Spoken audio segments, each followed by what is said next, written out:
In the shadow of America's lawless frontier, where justice was just another commodity to be bought and sold, ordinary folk discovered a terrible truth. Sometimes the devil you become is better than the devil you fear. This isn't a story of white hats versus black hats, or marshals bringing order to chaos.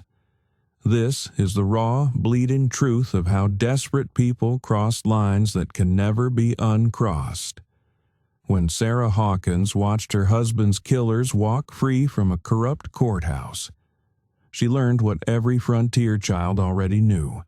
Justice doesn't come from a badge, it comes from the barrel of a gun. But what started as righteous vengeance in the Wyoming Territory of 1875 soon became something darker, something hungrier. As midnight courts convened in abandoned mines and quilting circles whispered deadly secrets, Sarah discovered that every act of vigilante justice carved away another piece of her soul. They say the road to hell is paved with good intentions, but out here, in a land where the only law that matters is the one you make yourself, that road is paved with the bones of those who dared to take justice into their own hands. The question isn't whether they'll become monsters. It's whether they can live with the monsters they've become.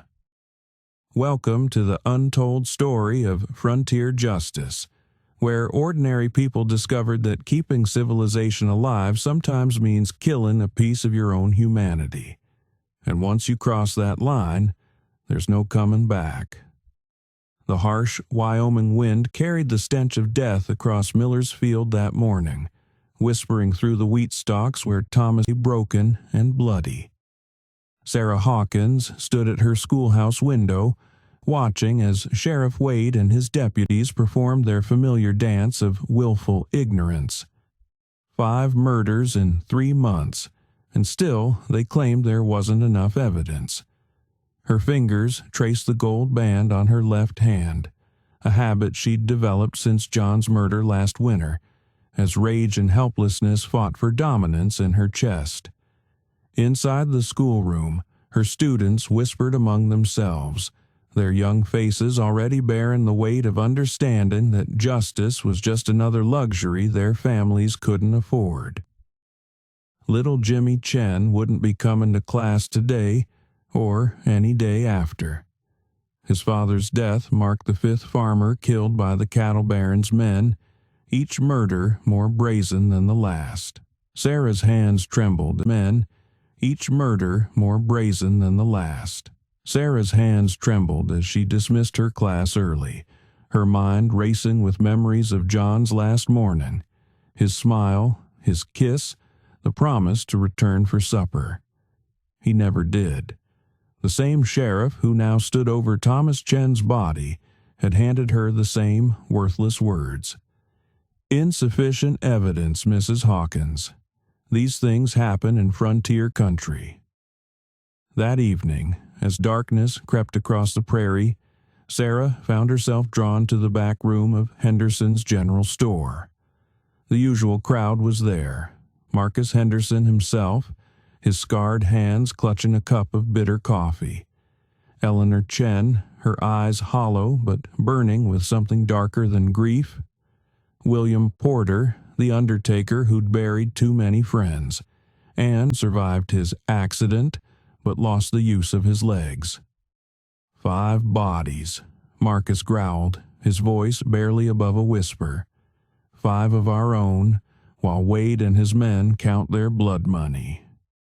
The room crackled with unspoken possibility, with dangerous ideas that had previously only lived in their darkest thoughts. Sarah felt something shift inside her, like a key turning in a lock she didn't know existed. "I've been tracking the pattern," she said, pulling out a carefully folded map from her satchel. Every murder happened within 2 days of refusing to sell to Baron Crawford's men. The sheriff's reports all claim different causes: accident, robbery, wild animal attack, but the timing... Rachel leaned forward, her fingers tracing the marked locations. These aren't random, picking us off one by one." Eleanor Chen's voice cut through the room like a blade. "Then perhaps it's time we send a message of our own." The words hung in the air, heavy with implication. Sarah found herself sharing what she'd discovered during sleepless nights of investigation. The mysterious deposits in Sheriff Wade's account, the regular meetings between Crawford's foreman and deputies at the Golden Spur Saloon, the pattern of land deeds changing hands through suspicious accidents and unexpected deaths. As the night deepened, their whispered conversation turned from grief to purpose. Sarah watched as her neighbors, these gentle people who'd rather grow wheat than shed blood, transformed before her eyes. Marcus outlined the hidden storage room beneath his store, perfect for secret gatherings. Rachel, who worked at the telegraph office, spoke of messages she could intercept. William, with his legitimate reason to be near death scenes, offered to be their eyes and ears. "We'll need rules," Sarah insisted, her teacher's instinct for order asserting itself. "Structure. We can't become the very thing we're fighting against." But even as she spoke these words, she felt the intoxicating pull of power, of finally taking control after months of helplessness. They selected their first targets carefully.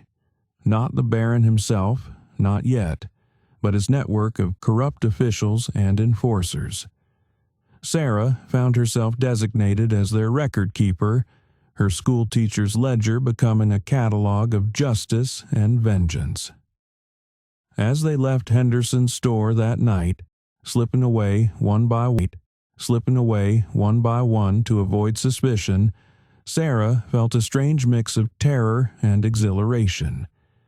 She caught Eleanor's eye as the widow passed, saw the same dangerous hope reflected there. They were no longer just grieving victims. They were becoming something else, something that made her both proud and afraid. That night, as Sarah added Thomas Chen's name to her hidden list of the unavenged, she heard riders passing her small house. Once, such sounds would have filled her with fear. Now, she felt only a cold determination. Let them come, she thought, her hand brushing against the false bottom of her desk drawer where the committee's first plans lay hidden. The time for fear was over. Justice was about to wear a new face in Wyoming territory, and God help those airy. The midnight courts began in the Shadow Rock mine, where silver veins had run dry, but justice now flowed like a dark river. Sarah Hawkins stood before her massed congregation, the flickering lantern light dancing across their homemade hoods, simple sacks transformed by Eleanor Chen's careful stitching. The air was thick with anticipation and the metallic taste of vengeance. Their first warning had gone up in flames 3 nights ago. Crawford's smallest cattle station reduced to ashes, with no casualties but a message carved into the barn door. Justice sees all. Sheriff Wade had raged through town the next day, his face purple with fury and fear. Sarah had simply continued teaching her arithmetic lesson, the smoke-tinged clothes buried deep in her root cellar. Rachel Thompson's careful eavesdropping at the telegraph office had uncovered something far darker than land grabbing. The papers trembled in Sarah's hands as she read them aloud to the assembled committee. Detailed correspondence about human cargo moving through Wade's jurisdiction, young Chinese workers vanishing from railroad camps, immigrant families who'd arrived in town only to disappear days later. "This isn't just about our land anymore," Sarah's voice echoed off the mine shaft walls. "They're selling people, children." The temperature in the cave seemed to drop several degrees as her words sank in. Even the most hesitant committee members straightened their backs, their previous moral uncertainties hardening into resolve. Marcus Henderson's massive frame emerged from the shadows, his mask barely concealing his rage. "I've seen the wagons at night, headed north toward the Canadian border. Never thought, never wanted to think." His voice broke, and Sarah remembered he had a daughter about the same age as the girls mentioned in the telegrams. The midnight court convened properly then, with Sarah serving as judge, while 12 masked figures formed the jury. The evidence was presented: Rachel's intercepted messages, William Porter's observations of unusual night traffic, Marcus's warehouse records showing supplies being diverted to remote locations. The deliberation was swift, unanimous. Sheriff Wade had just earned himself a place at the top of their justice ledger. But Sarah had learned from their early efforts. Random acts of vengeance, no matter how satisfying, wouldn't be enough. They needed to be strategic, methodical. The committee split into specialized groups: the watchers, the messengers, and the executioners. Eleanor Chen, whose quiet rage burned the hottest, led the last group. Their campaign began with precision. Warning letters appeared in unexpected places. Tucked into Wade's Bible during Sunday service, pinned to his pillow while he drank at the Golden Spur, dropped into his morning coffee by an unseen hand. Each note detailed another piece of evidence against him, another sin laid bare. They watched as the mighty sheriff began to crack, jumping at shadows, drinking heavily, lashing out at his deputies. The committee's reputation grew with each successful action. When Crawford's men came to threaten the Miller family, they found 30 masked figures standing silently in the wheat field, an unspoken promise of consequences. The enforcers fled, and word spread through the territory: cross the line, and justice would find you, wearing a hood and carrying a torch. Sarah found herself transformed by their successes, her teacher's discipline perfectly suited to organizing their shadow revolution. She created elaborate codes, dead drops, and signal systems. Every quilting circle became an intelligence-gathering operation, every barn raising a chance to pass messages, every church social a cover for committee business. But power, even righteous power, extracts its price.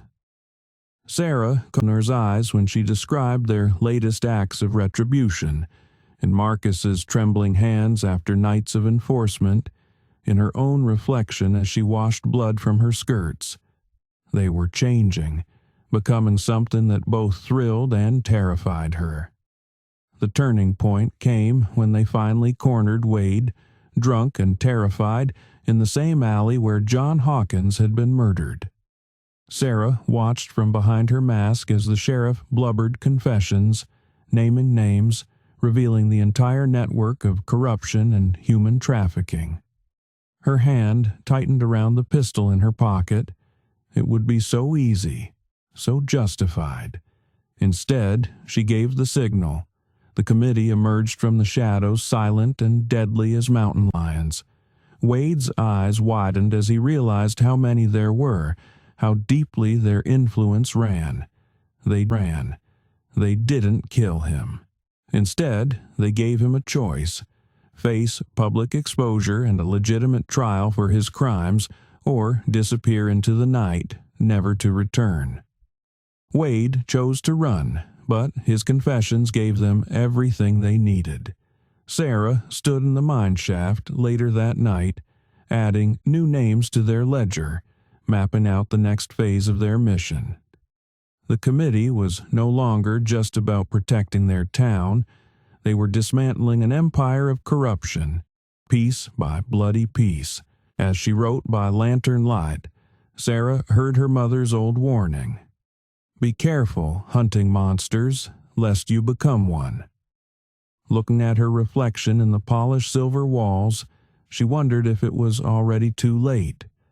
Success bred a particular kind of madness in the Wyoming Territory, or that spread through neighboring towns like wildfire.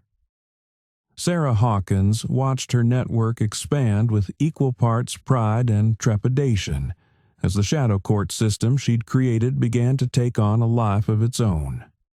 The quilting circles of 6 different townships now hummed with coded messages sewn into innocent patterns, broken stars for corrupt officials, twisted vines for trafficking routes, blood-red roses marking the next targets for justice.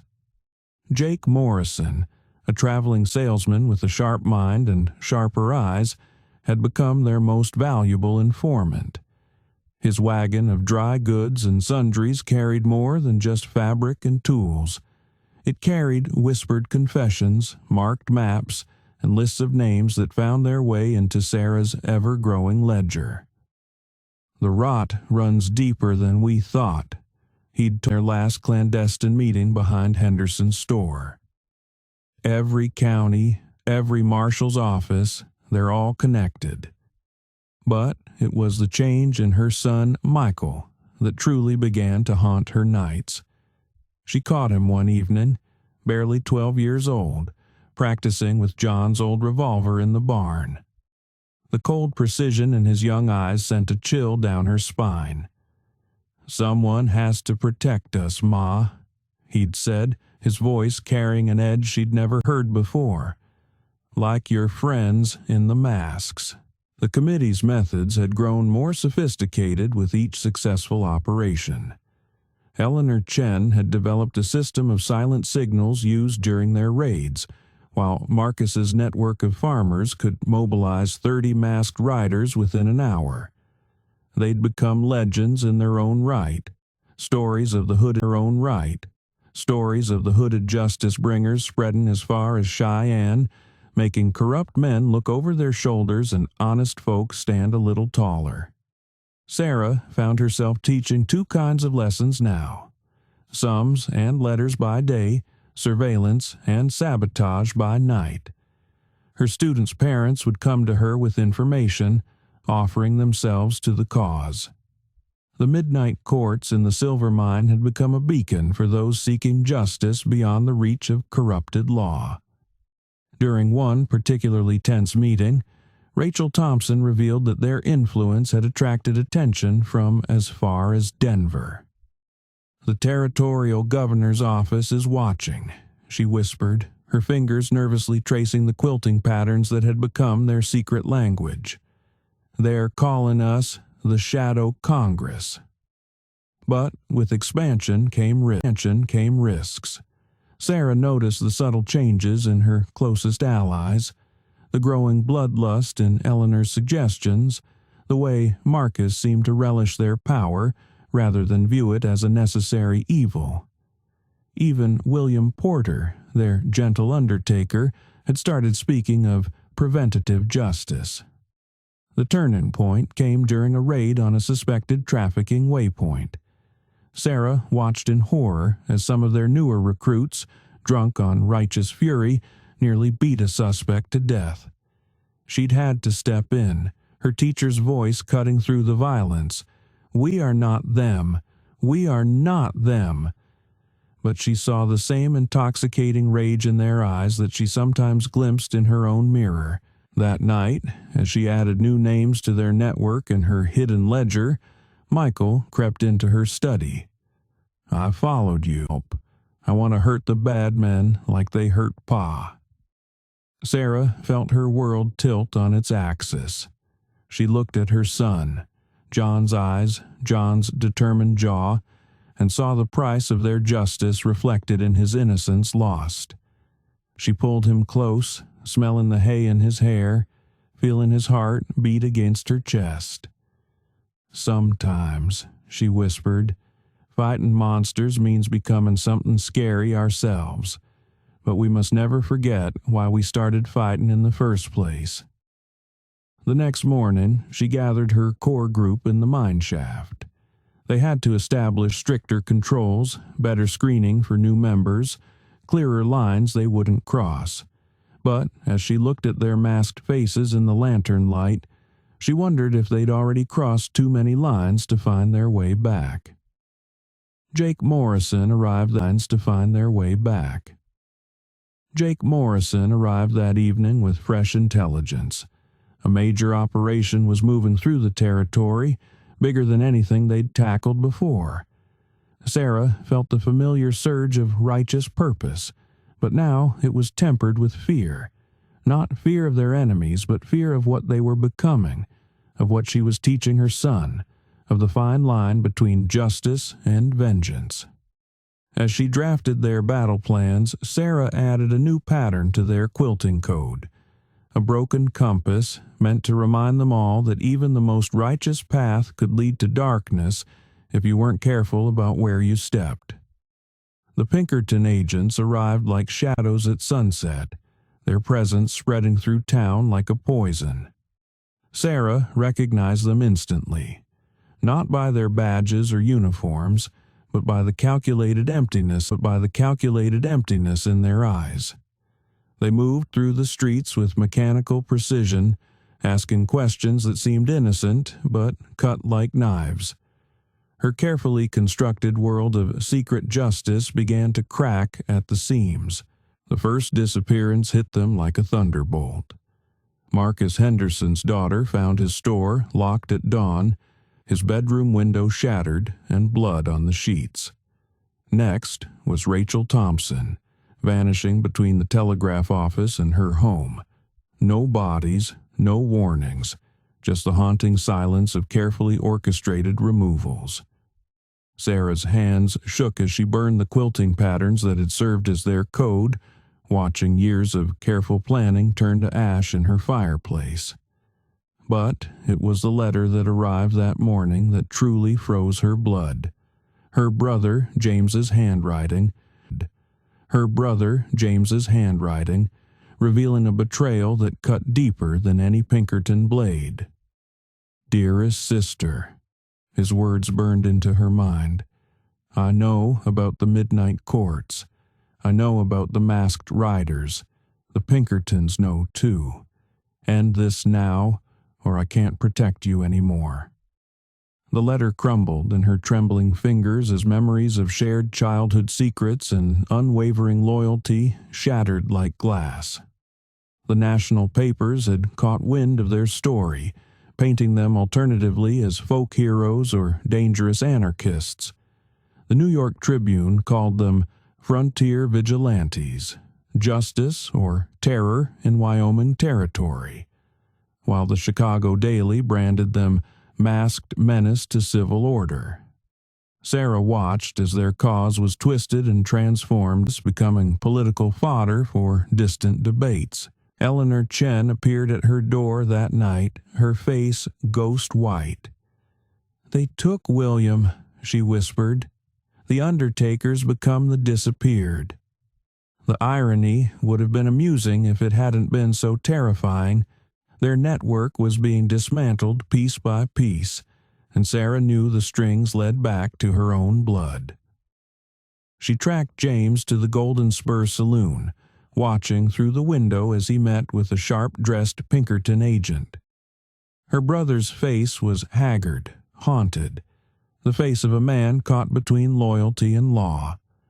Sarah's hand instinctively moved to the derringer hidden in her skirts, a gift from John that now felt heavier than ever. The choice before her crystallized like frost on a window pane. James knew every name, could hang them all. Her own brother, who had bounced her son on his knee, who had wept at John's funeral, who had become the key to destroying everything they'd built.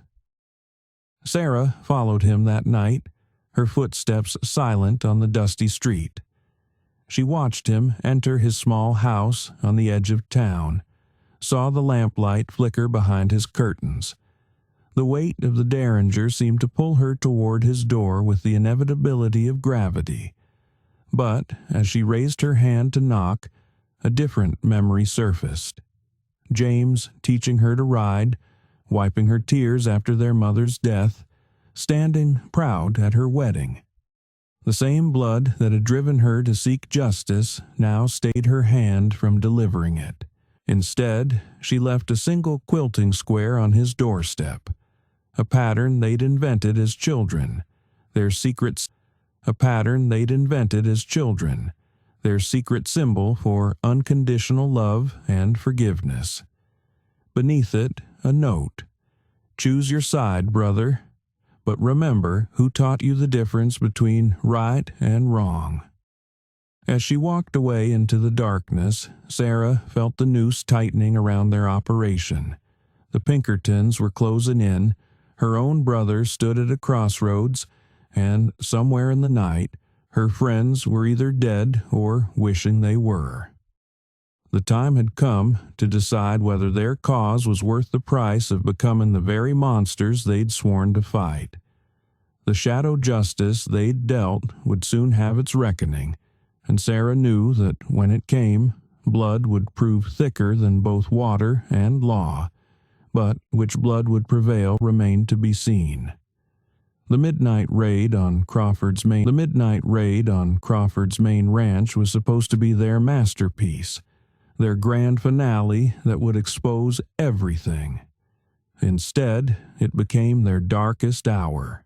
Sarah Hawkins watched in horror as the carefully orchestrated plan dissolved into chaos when 12-year-old Amy Crawford, the Baron's granddaughter, stepped into the path of their justice. The girl's scream shattered more than just the night's silence. It shattered their moral certainty. In the confusion and panic, a lantern was knocked over.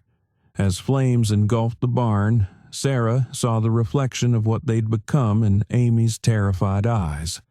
The same age as her Michael, the same innocence they'd sworn to protect, now trembling before their masked faces.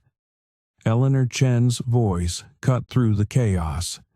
"We have to finish." But Sarah saw the monster they'd created, not in Eleanor's words, but in her own heart's momentary hesitation to save the child. That split second of darkness terrified her more than any corrupt sheriff or hired gun ever had. They saved Amy, but the cost was devastating. 3 committee members fell to Crawford's men's bullets. James Hawkins, her brother, who had chosen his side at last, took a shot meant for Sarah, his blood staining the justice-dealing hands he'd ultimately chosen to defend. The aftermath came like a wildfire. U.S. Marshals descended on the territory, but not to arrest them. Instead, they came with warrants for Crawford, his network, and half the corrupt officials in Wyoming. Their midnight courts had exposed something too big to ignore, but the price was etched in blood and stood in the shadow of the burned barn, watching dawn break over a changed landscape. The committee's masks lay scattered like fallen leaves, their wearers now facing the light of day. But it was Amy Crawford's father who truly surprised them all. Standing before the gathered town, he spoke words that would reshape their future. "My father's empire was built on blood. Let's rebuild with law." The transition wasn't clean or easy. Sarah worked tirelessly to establish a legitimate citizens' council, channeling their passion for justice into proper channels. The midnight courts were transformed into public hearings. Eleanor Chen became the town's first female deputy marshal, her fierce dedication to justice now wearing a badge instead of a hood. But late at night, in the secret room beneath her floorboards, Sarah kept her mask. Not as a tool of vigilante justice, but as a reminder. Next to it lay James's bloody shirt, Amy Crawford's thank you letter, and the quilting square that had started it all, symbols of the thin line between justice and vengeance. Michael found her there one night, his young face now carrying the wisdom of hard lessons learned. "Do you regret it, Ma?" he asked, touching the mask with curious fingers. "Creating the committee?" Sarah pulled him close, breathing in the scent of hay and innocence not quite lost. "I regret that it was necessary," she answered carefully. "But sometimes, son, we have to light a fire to burn away the rot. Just never forget that fire can warm a home or burn it down. The choice is in how we use it." The new Citizens' Council met monthly in the old schoolhouse, their debates fierce but fair. Sarah watched as former enemies worked together to build something stronger than fear or vengeance. True justice, hard-won and carefully tended. But she kept her mask, and on certain nights, when the moon was dark and the wind carried whispers of distant wrongs, she'd hold it and remember. For in the end, the most dangerous monsters weren't the ones they'd fought. They were the ones they'd almost become.